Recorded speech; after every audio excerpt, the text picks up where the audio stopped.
One of my local shops was holding a 25-cent sale on all of their recent back issues. That's a great opportunity not only to fill in holes on runs I'm working on, but also to branch out and to try some new things. Today, I'll show you all the independent books that I picked up. Check it out. Hey everyone, and welcome to today's video. I've got a stack of back issues to show you today that came from a quarter sale hosted by one of the local shops in my area. Yeah, can you believe a quarter sale? Those are a rare occurrence these days, so I was all over getting to that sale and seeing what I could find. The store is called Dreamer's Vault, and it's actually a chain here in the Twin Cities. They focus more primarily on role-playing games, competitive card games, things like that, but they do carry some comic books focusing on new titles. And so really what happens is that as those new issues get older, they need to move them off the racks to make room for the most recent issues, and so those ones that get pulled, that becomes their back issue inventory. And so all of their back issue stock is current or recent titles. Now, because they don't focus on comic books, I think they don't have a huge amount of space to keep those back issues, and so occasionally they will hold really good sales. Sometimes it's $1 a piece, sometimes it's very commonly it's 50 cents a piece, but sometimes, like this one, it was just 25 cents a piece. And for me, that's an opportunity, first of all, to fill in missing issues on runs that I haven't been keeping up with, but then it's also an opportunity to branch out and to try some new things that maybe I've read some good things about, but I'm not spending several dollars per issue to get those. So now that the price is so low, I'm going to go ahead and give those a try.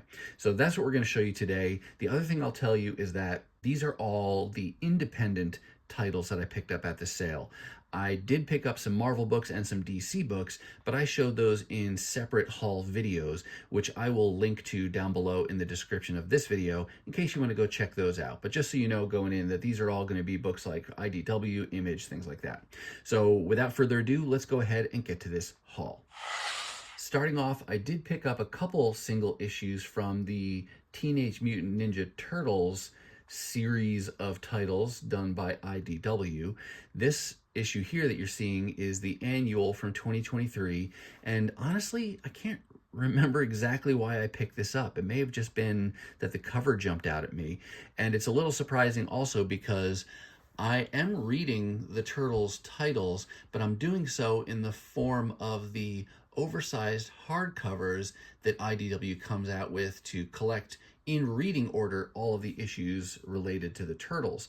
And I started to read these that way really because I didn't get on board with TMNT in IDW right at the beginning, and some of those lower number issues are just hard to find, and if you do find them, they're expensive. So I found that just getting the oversized hardcovers was a perfectly acceptable way to get those. They look really nice on the shelf, and the way I approach it is that I just get the next volumes that I need to keep reading. I'm not in a hurry to get all of the hardcovers all at once, because thankfully IDW so far has kept those evergreen, meaning that once they sell out of a particular printing, they will go back to print and come out with a new printing of those. So there shouldn't be a rush to try to get all of the volumes. I'm up around volume 10 right now, and then as I complete those, I'll continue to order the next volume. So all that to say, I'm not sure why I needed this particular single issue, but hey, at 25 cents, no big deal to double dip that way.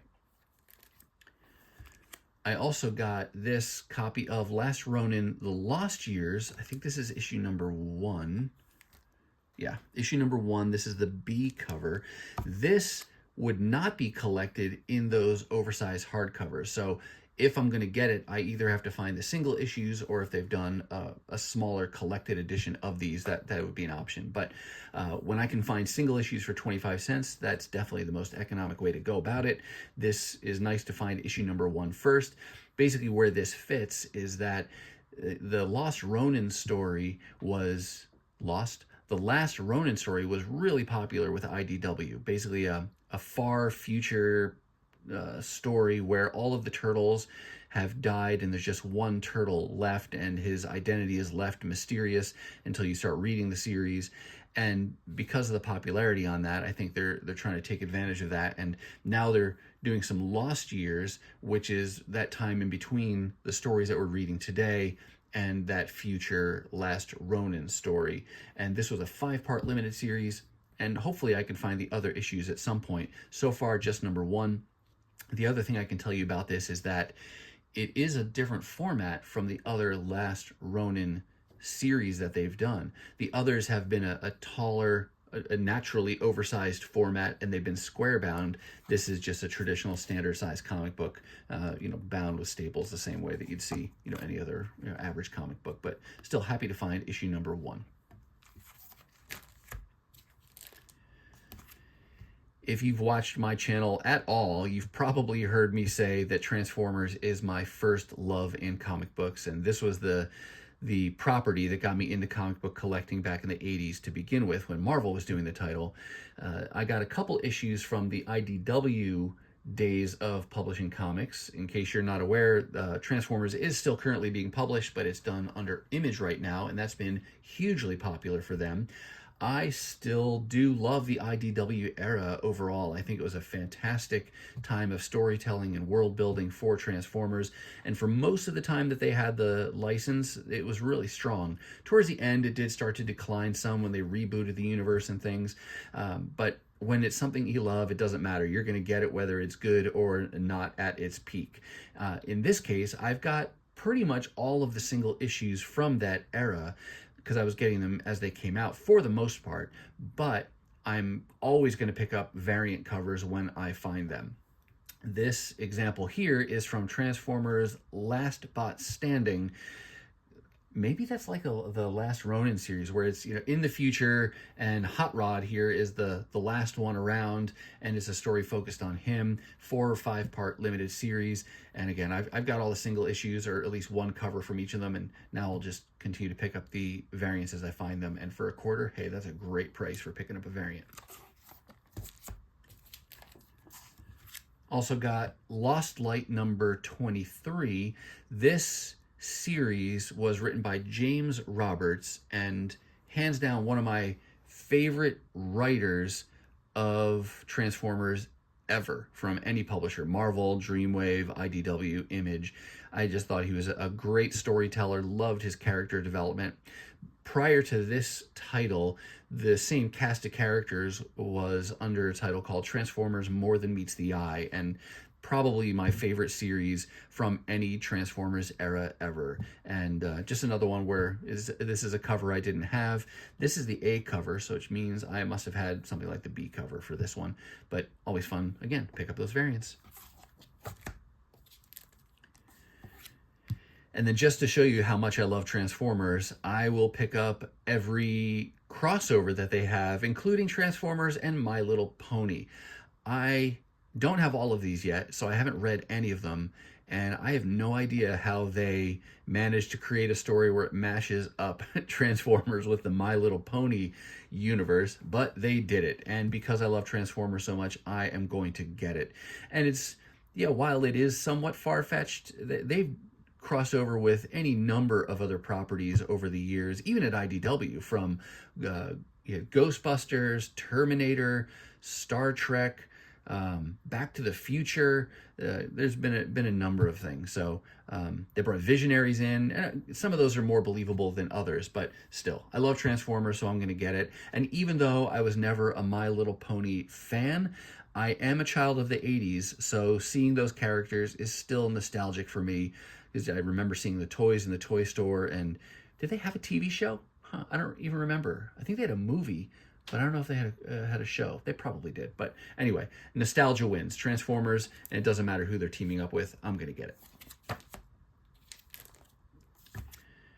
I found a few issues from Lady Mechanika. She's not a character that I'm actively collecting, but what got me into her was finding some of her earliest appearances in her first limited series. She's created by writer-artist Joe Benitez, and I was able to find issues like 1, 2, 3. Was there maybe even a 0 issue from that first limited series? But I think I have all but one of the issues from her first limited series. And as a result of that, I'm like, maybe it'd be fun to pick up some of the other Lady Mechanika titles and stories. The challenge with these is that she only comes out in the form of these limited series. So when you find an issue number 1, it's not necessarily from the same limited series where you have maybe issue number 2 already. So you got to have to really pay attention to the titles. I don't know if I'll ever complete any of these series that I'm about to show you, but for 25 cents a piece, I'm willing to risk it, get those issues that they had, and then maybe somewhere down the road in several weeks or months or even years, I'll find some of the others. But for now, I'll just be content to having these issues for just 25 cents, and then if I can add to it down the road, great. And if I don't ever find them, well, it's not much of a loss because I only spent 25 cents a piece on these issues. So at this sale, I got this Lady Mechanika Sangre number 1. And then here's another issue number 1 from a series called Monster of the Ministry of Hell. Number 3 from that same series. And number 4 from that same series. So that's the most progress I made on any one complete story. And then here's issue number 3, really random, from this other story, La Belle Dame Sans Merci. Something like that. But like I said, I'll get them for $0.25 a piece for now, and we'll see if I can find any of the other issues later. Battle Chasers number 12. This is the final issue from this 12-part series that began, decades ago. Was this a late 90s title maybe, or early 2000s? Created by Joe Madureira, and I love his art. Got into him when he was doing X-Men back in the 90s, and so when I learned about this title, I definitely wanted to hunt for it. I was not collecting comics new at the time this came out, but from what I understand, the first 9 issues were the ones that came out originally, and there were lots of publishing delays, and I think he was starting to get into more the video game side of things and development there, so that could have been behind some of those delays. But I didn't have to worry about any of that. I didn't know about this title till probably the 20-teens, and like I said, when I found out about it, I decided I would hunt for it, and since then I've been able to put together the entire original 9 issues from the dollar bins. And it was a story that at the end of issue 9, it didn't conclude. It left you hanging for where's the rest of the story. And so they must have been able to play on nostalgia enough to get enough of a business case together to say, hey, let's come back and publish the rest of that story. So I guess it must have been a few years ago now, they did issues 10, 11, and 12 to round out that story arc.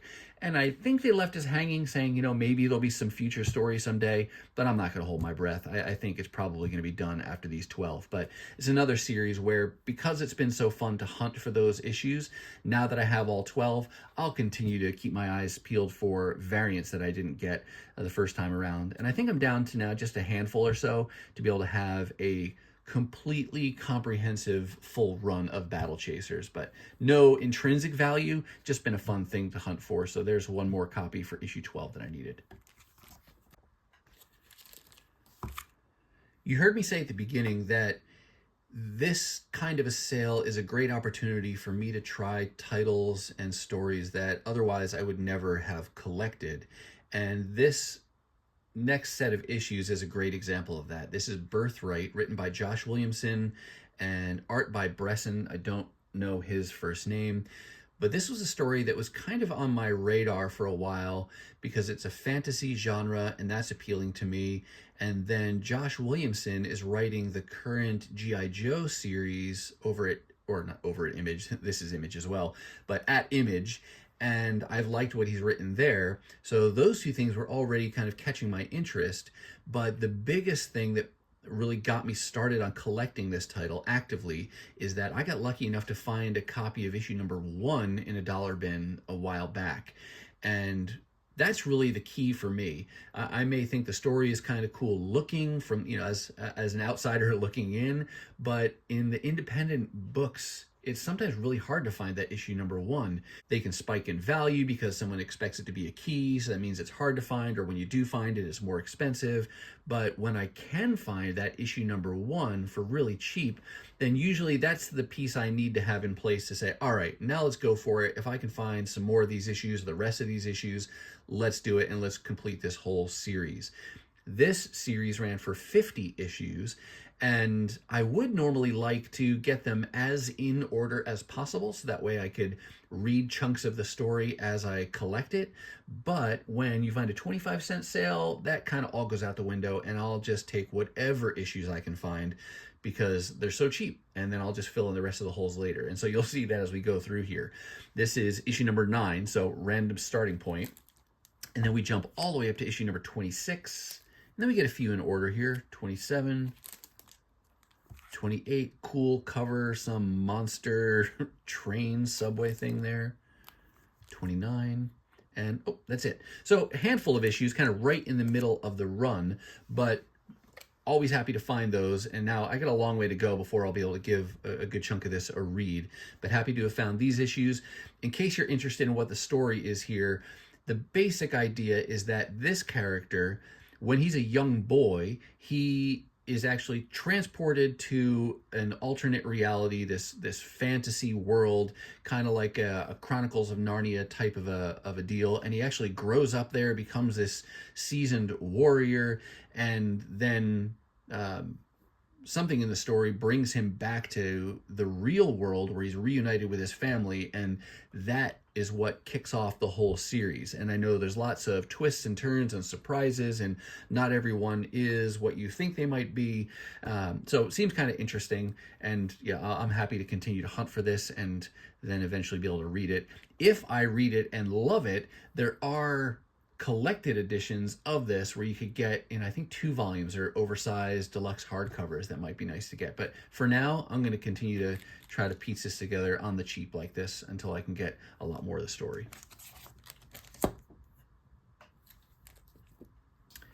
Crossover by Donnie Cates, pencils by Jeff Shaw, I think for most of this 13-issue series. I've only read the first issue or 2 of this. I did get the first few when they came out. The basic idea, from what I remember, is that there were comic book characters that were coming to life, and yeah, that's about all I know. But it seemed intriguing. Some of the covers look kind of cool, and it's another series that I wasn't going to go ahead and complete it, but they had several of the issues I needed for 25 cents a piece, so that I think now that after this sale, I only need 1 more issue to have all of them. So, you know, all right, I'll get them, and then I'll read them, and then we'll see what we think of this whole series in total. But they're starting with issue 5. I do have the first 4 already that I got much closer to when they came out. Missing 6, that's the one I need. But then here's issue 7, 8, 9, 10, 11, 12, and 13. So yeah, just the one issue that I need. The other thing you'll notice is that, you know, I don't know which covers these were. Some were A covers, some were probably variants. I'm not going to be picky about the cover that I pick up when it's 25 cents and when I'm just trying to complete the story.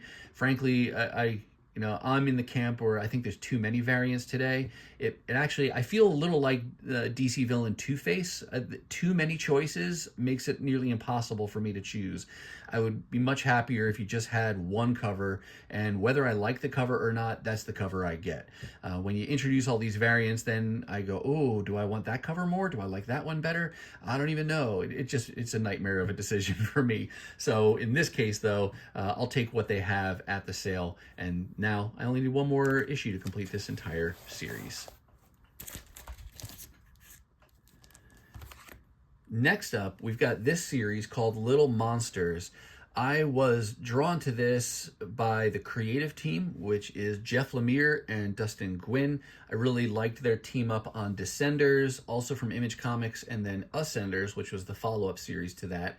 But then I've read other things they've done together. There was a Robin and Batman little 3-part limited series that they did, but they've done a ton of things together, and I like their team up, so that was appealing to me.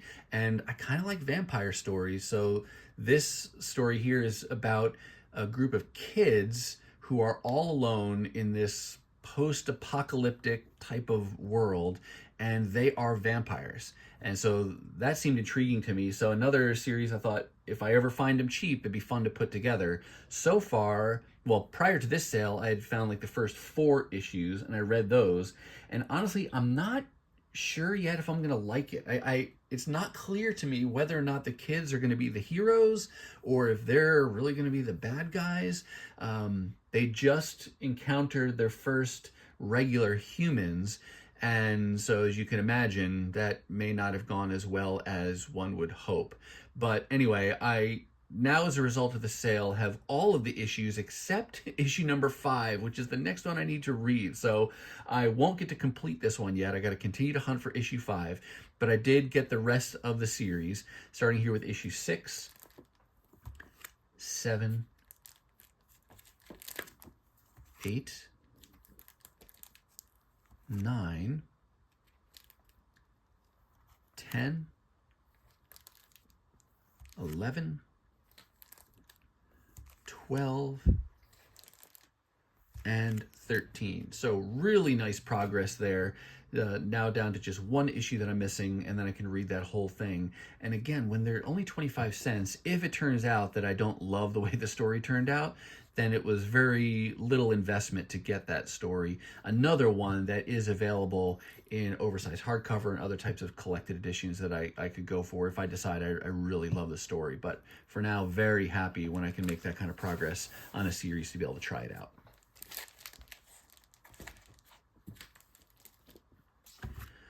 This is the last set of issues to show you. They all come from the Boom Studios title called We Only Find Them When They're Dead. I didn't get any of these when they came out. I do remember seeing this really popular on social media and things when it came out, and it was another one where, you know, if I had to guess, I would think that first issue would be hard to find or it would be more expensive, definitely not in a dollar bin. But I did get lucky again and found issue number 1 for like 50 cents or $1, and that was enough for me to say, all right, it seems like a cool premise, seems like a cool creative team. Let's go ahead and hunt for these issues and find them as we can. I think the whole series only ran for 15 issues, and as a result of the sale, again, I think I only need 1 more issue to have the entire story. This is written by Al Ewing, and pencils or art by Simone DeMeo, and it's a sci-fi series, and the art looks really cool. Almost, I'm not a manga reader, but it almost gives me that kind of vibe with the character designs. The idea of the story, basic premise, is that in this universe there are kind of gods. They make me think of the Celestials from Marvel Comics, but because they're really big like that and they kind of look, you know, humanoid. I don't know if they're fully just organic or if they're kind of techno-organic, but no one ever sees them until they die, and then you'll see their body floating in space. And then these characters, or example of characters, they are basically like miners, and they go after the dead bodies of these gods, and they harvest different elements like tissue, maybe the blood, organs, things like that, and they get used as resources and sold. And so that, you know, that's all I know really about the story, and seems kind of interesting. And like I said, if I could find these for cheap, I will. And now, as a result of this sale, I think I only need 1 more issue. But starting here with issue number 4, and there's 5, 8, 10, 11, 12, 13, 14, and 15. And this series, because it's not terribly long, and there's not like, I don't think there's like 100 covers for every issue, but this might be appealing for me to try to collect some of the variants if I can find them for cheap, if it turns out that I find these more frequently. I'm not sure which one's the A and which one's the B, but you can see these issues here are kind of character, and you get this vertical line going through it. That might be like the B cover, for example. And there's a few of those that I have. And then this style here, where you get the title incorporated into the cover art, I think those are the A covers. But you can see I've got a variety, or I've got a number of the variants, whereas these character variants, and then maybe those are different going back there. But that might be something interesting to do as well. If I can, if I like the story and if I can find them, I might piece together some of those additional variants. Just because, again, it's a fun thing to be hunting for, and if you can find them for cheap, that's even more of a bonus to find them for cheap. But those are the final books here from this 25-cent sale. I think now I've completed showing you everything. Again, as a reminder, if you're interested in seeing the Marvel or DC books that came from this quarter sale, links are down below in the description. All right, that's going to do it for me, and that's going to wrap up this haul of all the independent titles and issues that I picked up during the amazing 25-cent sale hosted by Dreamers Vault and Games. I will put a link to that store's site down below in case you're in the area and you want to check them out. I will also link to the other parts of this larger haul where I show the Marvel books and the DC books in case you want to go check those things out. I do hope you saw something that you liked, and if you did, don't forget to hit that thumbs up and hit that subscribe on your way out. And if you want to see more content like this, don't forget to hit the notifications button so that you'll know the next time I upload a video. Now, if you're not quite ready for the YouTube fun to stop, I have hand-selected a couple videos somewhere in here for you to check out. As always, thank you so much for watching, and I'll see you next time.